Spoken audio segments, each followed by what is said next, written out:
আজকে আমাদের ২০২৬ সালের ডাব্লিউবিপি কেপি পরীক্ষার ভূগোলের ৫ নম্বর ক্লাস। আজকের এই ক্লাসে আমরা ভারতের হ্রদ এই টপিকটা সম্পূর্ণ আলোচনা করব। দেখো টপিকটা খুব একটা বড় নয়। যদিও কিন্তু টপিকটা ছোট হলেও কি হবে, টপিকটা কিন্তু খুব গুরুত্বপূর্ণ। তোমরা যেকোনো পরীক্ষার প্রশ্নপত্র উঠিয়ে দেখতে পারো, ভারতের হ্রদ থেকে কিন্তু প্রশ্ন দেয়। তো এই টপিকটা ছোট হলেও তোমাদের কিন্তু ভালো করে মনোযোগ দিয়ে পড়তে হবে। এই টপিকটা কিন্তু খুব গুরুত্বপূর্ণ। দেখো এখানে কিছু জিনিস আছে, কিছু হ্রদ রয়েছে সেগুলো কিন্তু পরীক্ষায় বেশি করে দেয়, বেশি করে রিপিট হয়। তো সেগুলোই আজকে আমি নিয়ে এসেছি, যেগুলো আমাদের পড়তেই হবে, সেগুলো কিন্তু আজকে আলোচনা করব। ঠিক আছে? একদম স্টেট ভিত্তিক মানে রাজ্য ভিত্তিক আলোচনা করব, পাশাপাশি যেগুলো স্ট্যাটিক টাইপের প্রশ্ন দেয়, মানে উচ্চতম, দীর্ঘতম, বৃহত্তম এই সমস্ত হ্রদগুলো সম্পূর্ণ আলোচনা করব আজকের এই ক্লাসে। তো ক্লাসটা সম্পূর্ণ করো। দেখবে এই ক্লাসটা করার পর তোমাদের কিন্তু হ্রদ থেকে যেকোনো প্রশ্ন দিলে তোমরা পেরে যাবে। আর আজকের ক্লাসের পিডিএফ তোমরা পেয়ে যাবে। পিডিএফটা কী করে পাবে? সম্পূর্ণ বিনামূল্যে। তার জন্য কিন্তু ক্লাসটা করো। যারা আমার রেগুলার ক্লাস করো তারা তো জানোই। বাকি যারা আজকের ক্লাসে নতুন তাদের বলে দিই, আমরা কিন্তু ২০২৬ সালের ডাব্লিউবিপি কেপিকে টার্গেট করে জিকের অধ্যায়ভিত্তিক ক্লাস করাচ্ছি প্রতিটা সাবজেক্টের। বর্তমানে আমাদের ইতিহাস এবং ভূগোল চলছে। যদিও হয়তো তোমরা ক্লাসটা অনেকদিন পরে দেখছো, ততদিনে হয়তো কিন্তু অন্যান্য সাবজেক্ট চালু হয়ে যাবে। আমাদের এখন ভূগোলে কিন্তু অলরেডি ৪ টে ক্লাস তোমাদের দিয়ে দিয়েছি। তো সেই ক্লাসগুলো দেখে আসো, তার লিঙ্ক ডেসক্রিপশনে পেয়ে যাবে। তাছাড়া তোমাদের আমি অন্যান্য যে ইতিহাসের ক্লাসগুলো দিয়েছি এবং গুরুত্বপূর্ণ টপিক থেকে ক্লাস করাচ্ছি, তো সেই ক্লাসগুলো দেখে আসো। একবারে যখন আমাদের চ্যাপ্টার ভিত্তিক ক্লাসগুলো শেষ হয়ে যাবে, তারপরে কিন্তু আমরা মিক্সড প্রশ্ন, যে এমসিকিউ প্রশ্ন সেগুলো প্র্যাকটিস করব। ঠিক আছে? তাহলে কিন্তু আমাদের প্র্যাকটিস, রিভিশন সমস্ত কিছুই হয়ে যাবে। ক্লিয়ার? আর যারা ডাব্লিউপি কেপিকে টার্গেট করছো তারা জিকের জন্য কিন্তু অন্য জায়গায় তোমাদের যেতে হবে না।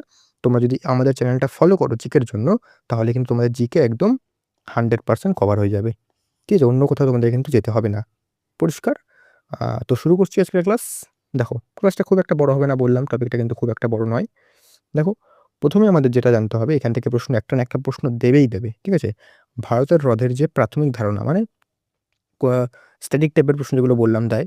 দেখো আমাদের এই ক্লাসগুলো সম্পূর্ণ কিন্তু যে এক্সাম ভিত্তিক হয়, মানে পরীক্ষা ভিত্তিক হয়। একদম আলতু-ফালতু কোনো কিছু নয়। একদম এক্সাম ভিত্তিক পরীক্ষা যেগুলো আসে সেগুলো তোমাদের করাই আমি। ঠিক আছে? দেখো, ১ম এ জানতে হবে আমাদের ভারতের বৃহত্তম মিষ্টি জলের হ্রদ কোনটা? যদি বলে তাহলে উত্তর হবে কিন্তু উলার হ্রদ। এটা কোথায়? এটা হচ্ছে জম্মু কাশ্মীরে। মিষ্টি জলের হ্রদ বললে হবে উলার হ্রদ, জম্মু এবং কাশ্মীরে। ভারতের বৃহত্তম লবণাক্ত জলের হ্রদ, যেটা লেগুন, সেটা কোথায়? সেটা হচ্ছে চিল্কা হ্রদ। এটা কোথায়? এটা হচ্ছে উড়িষ্যাতে। মিষ্টি জলের হ্রদ দেখলাম আমরা কোনটা? উলার হ্রদ, সেটা জম্মু কাশ্মীরে। লবণাক্ত জলের হ্রদ কোনটা? চিল্কা হ্রদ, সেটা কোথায়? সেটা হচ্ছে উড়িষ্যাতে। এই দুটো কিন্তু অত্যন্ত গুরুত্বপূর্ণ।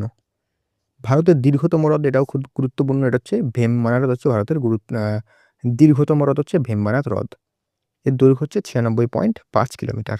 ভারতের উচ্চতম হ্রদ যদি বলে তাহলে হচ্ছে এটা কি হবে? এটা হচ্ছে চোলামু হ্রদ। এটা কোথায়? এটা হচ্ছে সিকিমে।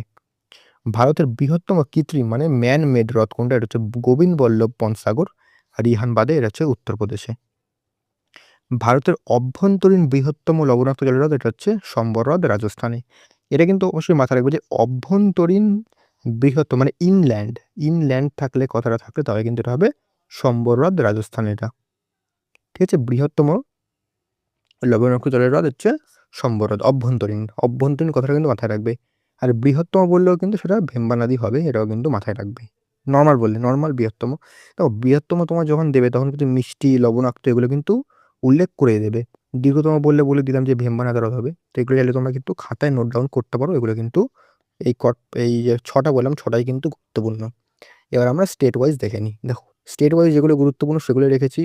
রাজ্যভিত্তিক দেখো, ১ম এ চলে আসি জম্মু কাশ্মীর। জম্মু কাশ্মীরে যেগুলো গুরুত্বপূর্ণ, উলার তোমাদের ১ম এই বললাম যে এটা ভারতের আ বৃহত্তম মিষ্টি জলের হ্রদ। এটা হচ্ছে ঝেলাম নদীর উপরে, খুব গুরুত্বপূর্ণ, এটা মাথায় রাখবে। ডাল লেক মনে রাখবে। তারপর হচ্ছে মানস বলটা ভারতের গভীরতম হ্রদ, এটাও কিন্তু মাথায় রাখবে, খুব গুরুত্বপূর্ণ। এবার চলে আসি লাদাখ। লাদাখে কোন হ্রদগুলো গুরুত্বপূর্ণ? প্যাংগং সো, এটা কিন্তু খুব গুরুত্বপূর্ণ, ভারত ও চীন সীমান্তে এটা। এটা হচ্ছে লবণাক্ত জলের হ্রদ। এটা মাথায় রাখবে কারণ পরীক্ষায় দিতেই পারে যে প্যাংগং সো কোন ধরনের হ্রদ, লবণাক্ত না মিষ্টি? এটা হচ্ছে লবণাক্ত জলের হ্রদ। সো মেরিরি রামসার সাইট হিসেবে কিন্তু স্বীকৃত, এটাও কিন্তু লবণাক্ত জলের হ্রদ, এটাও মাথায় রাখবে। এবার হচ্ছে হিমাচল প্রদেশ। হিমাচল প্রদেশে একটা খুব গুরুত্বপূর্ণ হ্রদ, সেটা হচ্ছে রেণুকা হ্রদ, ভারতের ক্ষুদ্রতম রামসার সাইট। এটা কিন্তু অত্যন্ত গুরুত্বপূর্ণ ফ্যাক্ট, মাথায় রাখবে। তারপর চন্দ্রতাল, সূর্যতাল এগুলো কিন্তু হিমাচল প্রদেশে। ঠিক আছে? চন্দ্রতাল, সূর্যতাল। ঠিক আছে? এগুলো কিন্তু খুব গুরুত্বপূর্ণ, এগুলো কিন্তু মাথায় রাখবে। নেক্সট চলে এসে আমরা পরের স্লাইড দেখে নিই। দেখো উত্তরাখণ্ডে গুরুত্বপূর্ণ হচ্ছে নৈনিতাল, ভীমতাল, রূপকুণ্ড। রূপকুণ্ডকে কিন্তু রহস্যময় হ্রদ বা স্কেলেটন লেক বলা হয়। কারণ এখানে মানুষের কঙ্কাল পাওয়া গেছে তার জন্য, এটা মাথায় রাখবে। রাজস্থানের সম্বর বললাম, ভারতের অভ্যন্তরীণ সবচেয়ে বড় লবণাক্ত জলের হ্রদ। পুষ্কর, এটা মাথায় রাখবে, পুষ্কর রাজস্থানে, এটা খুব গুরুত্বপূর্ণ একটা হ্রদ। নাক্কি, মাউন্ট আবুতে অবস্থিত। তারপর হচ্ছে রাজসামান্দ, তারপর হচ্ছে জয়সামান্দ, এগুলো হচ্ছে বিখ্যাত কৃত্রিম হ্রদ, এগুলো মাথায় রাখবে। দেখো এখানে গুরুত্বপূর্ণ হচ্ছে সম্বর, পুষ্কর, দুটো সব থেকে বেশি গুরুত্বপূর্ণ। এটা নৈনিতাল, ভীমতাল, এগুলো কিন্তু গুরুত্বপূর্ণ। ঠিক আছে, তারপরে আমাদের পরবর্তী কেরালা। কেরালা হচ্ছে ভেম্বানাদ হ্রদ, এটা কিন্তু খুব গুরুত্বপূর্ণ, যেটা আমাদের প্রথমে বললাম। এটা হচ্ছে ভারতের যে নেহেরু ট্রফি নৌকা বাইচ মানে স্নেক বোট রেস কিন্তু এখানে হয়, মানে এই হ্রদে হয়। আর এই হ্রদটা বললাম ভারতের দীর্ঘতম হ্রদ। অষ্টমুদি, এটাও কিন্তু একটি গুরুত্বপূর্ণ কয়াল, ব্যাক ব্যাকওয়াটার্স। অষ্টমুদি কোথায়? কেরালাতে। ভেম্বানাদ কোথায়? কেরালাতে। জাস্ট এগুলো মনে রাখবে। তারপর হচ্ছে অন্ধ্রপ্রদেশ। অন্ধ্রপ্রদেশের কোলেরু, এটা খুব গুরুত্বপূর্ণ কিন্তু। কেন? কৃষ্ণা ও গোদাবরী বদ্বীপের মাঝে কিন্তু এই কোলেরু অবস্থিত। ঠিক আছে, কোলেরু কোথায়? কোলেরু হচ্ছে অন্ধ্রপ্রদেশে। পুলিকট, এটা অত্যন্ত গুরুত্বপূর্ণ একটা হ্রদ, অন্ধ্রপ্রদেশ ও তামিলনাড়ুর সীমান্তে অবস্থিত। এখানে এই শ্রীহারিকোটা ইসরো দ্বীপটি আছে। শ্রীহারিকোটা যেমন আমরা ইসরোর এখান থেকে বিভিন্ন রকেট লঞ্চ হয়, এগুলো এটা মাথায় রাখবে। পুলিকট এবং কোলেরু হচ্ছে তোমাদের অন্ধ্রপ্রদেশে। মহারাষ্ট্র, লোনার হ্রদ, এটা খুবই গুরুত্বপূর্ণ। কেন? কেন হচ্ছে এটা উল্কাপাতের ফলে কিন্তু সৃষ্টি হয়েছে, মানে উল্কাপাত একটা পড়েছিল, তার ফলে কিন্তু এই হ্রদটা সৃষ্টি হয়েছে। লোনার, এটা কোথায়? এটা হচ্ছে মহারাষ্ট্রতেই অবস্থিত। ঠিক আছে, তারপরে আমরা দেখে নিই পরবর্তী। দেখো উড়িষ্যাতে, যেটা বললাম তোমার চিল্কা হ্রদ, এটা ভারতের বৃহত্তম, ভারত বলতে এশিয়ার বৃহত্তম লোনা জলের হ্রদ। ঠিক আছে, এখানে ইরাবতী ডলফিন দেখা যায়, এটা মাথায় রাখবে। ঠিক আছে, এশিয়া, ভারত তো হবে, এশিয়া যেহেতু বৃহত্তম তাহলে ভারতেরও বৃহত্তম। মণিপুরের লোকটাক হ্রদ, এটা খুব গুরুত্বপূর্ণ। এখানে হচ্ছে ভাসমান খাদ, যেটা হচ্ছে ফুমদি, সেটা দেখা যায় এখানে। ভারত, এই যে হ্রদটা রয়েছে লোকটাক হ্রদ, এখানে কিন্তু বিশ্বের একমাত্র জাতীয় উদ্যান, এটা কেইবুল লামজু হবে। দেখে কেইবুল লামজু অবস্থিত, খুব গুরুত্বপূর্ণ। সিকিমে রয়েছে সোংমো, এটি একটি গ্লেসিয়ার লেক, এটা মাথায় রাখবে, জাস্ট আর কিছুই না। তেলেঙ্গানার মধ্যে হচ্ছে হুসেন সাগর, এটা খুব গুরুত্বপূর্ণ। হায়দ্রাবাদ ও সেকেন্দ্রাবাদকে যুক্ত করে, মাঝে বুদ্ধের মূর্তি, বড় মূর্তি আছে। এটা এটা যদি এটা দেবে না তাও একটু দেখে রাখবে। বাকি তোমাদের হুসেন সাগরটা কোথায়? তেলেঙ্গানাতে, জাস্ট মনে রাখবে। এবার আমাদের বিশ্বের আমরা কিছু হ্রদের ফ্যাক্ট দেখিনি, সেটা যেখান থেকে প্রশ্ন দিতে পারে, যে বলে বিশ্বের বৃহত্তম হ্রদ, তাহলে হচ্ছে ক্যাসপিয়ান সাগর। ঠিক আছে, বিশ্বের বৃহত্তম মিষ্টি জলের হ্রদ, তাহলে হবে সুপিরিয়ার লেক, এটা আমেরিকা ও কানাডা সীমান্তে অবস্থিত। বিশ্বের গভীরতম হ্রদ কোনটা? এটা হচ্ছে বৈকাল হ্রদ, এটা কোথায়? এটা রাশিয়াতে। বিশ্বের দীর্ঘতম মিষ্টি জলের হ্রদ যদি বলে তাহলে হবে এটা টাঙ্গানিকা হ্রদ, এটা কোথায়? আফ্রিকাতে।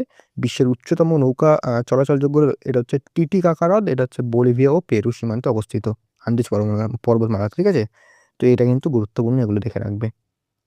তারপরে চলে আসি আমরা মহাদেশের কিছু কিছু গুরুত্বপূর্ণ। দেখো এটা দেওয়ার একটাই কারণ, মানে কিছু কিছু ধরো হ্রদের নাম যেমন ধরো সুপিরিয়ার দিল, বা ধরো এখান থেকে অন্টারিও দিল, বললে এটা কোন মহাদেশে অবস্থিত, এরকম দিতেই পারে। ঠিক আছে, তো উত্তর আমেরিকাতে কি কি আছে? সুপিরিয়ার, তারপরে হচ্ছে মিশিগান, হুরন, ইরি, অন্টারিও। আফ্রিকাতে ভিক্টোরিয়া হ্রদ আছে। ইউরোপে হচ্ছে ল্যাডোগা আছে। তারপরে অস্ট্রেলিয়াতে আয়ার হ্রদ আছে। তো এগুলো কিন্তু জাস্ট দেখে রাখবে, আর কিছুই না। ঠিক আছে, বাকি তোমরা মৃতের সাগর, যেটা ডেড সি বলা হয়, এটা যে জর্ডান ও ইসরায়েলের সীমান্তে অবস্থিত। এটা বিশ্ব নিম্নতম হ্রদ। এখানে লবণাক্ততা এত বেশি যে মানুষ এখানে কিন্তু ডুবডাব ভেসে থাকে, মানে লবণাক্ত যেহেতু বেশি, মানুষ এখানে কিন্তু ভেসে থাকে। হ্রদের দেশ বলা হয় কাকে? ফিনল্যান্ডকে। ঠিক আছে, এখানে 1,88,000 কিন্তু হ্রদ আছে। এটা জাস্ট দেখে রাখবে, ফ্যাক্টগুলো থেকে পরীক্ষার ডাইরেক্ট প্রশ্ন দিতে পারে। ঠিক আছে, তো এই ছিল আমাদের হ্রদের সম্পূর্ণ ক্লাস। দেখো ক্লাসটা বললাম না, বেশি বড় হবে না, আর এইগুলো থেকেই তোমাদের প্রশ্ন দেয়, যেগুলো আমি আলোচনা করেছি সেগুলো থেকে কিন্তু বেশিরভাগ প্রশ্ন দেয়। তো এগুলো কিন্তু নিও। আর পিডিএফটার জন্য তোমরা কী করে, পিডিএফটার জন্য তোমরা চ্যানেলটাকে সাবস্ক্রাইব করো, করে আমাদের টেলিগ্রামের লিঙ্ক ডেসক্রিপশনে দেওয়া রয়েছে, সেখানে জয়েন করে এই পিডিএফটা সম্পূর্ণ পেয়ে যাবে।